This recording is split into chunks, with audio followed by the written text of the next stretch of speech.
Пејачот Амар Исмани е загинатиот 29-годишник во пукањето кое синоќа пред полноќ се случи на Пластичарска. Братот на Амар ја сподели информацијата на Facebook профил.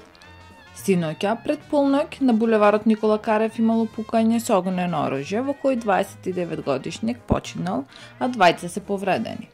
Едно од трите лица е пренесено во Универзитетската клиника по хируршки болести Свети Наум Охридски.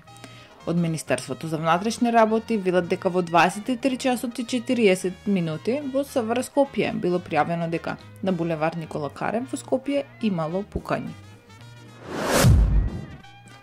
По повод одбележувањето на 20 годишнината од членството на Република Словенија во Европската унија, во духот на Зелена Словенија, градоначалникот на Бутел Дарко Костовски се приклучи на екоакцијата за расчистување на отпадот во околината на село Љубанци, во близина на манастирот Свети Никола.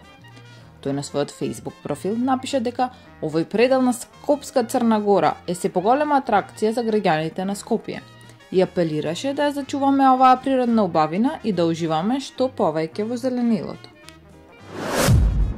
Маж и жена од Скопско Марино загинаа во сообраќајна несреќа.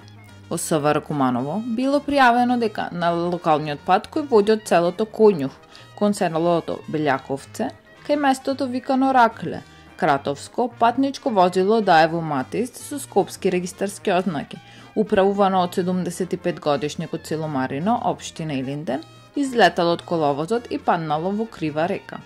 Од здобиените повреди на местото на несреќата починале возачот и неговата сопатничка, соопшти од полицијата во дневниот билтен. Лекар од на медицинска помош констатирал смрт, а по наредба најавен од обвинител телата на починатите биле предадени на обдукција, додаваат од Министерството за внатрешни работи.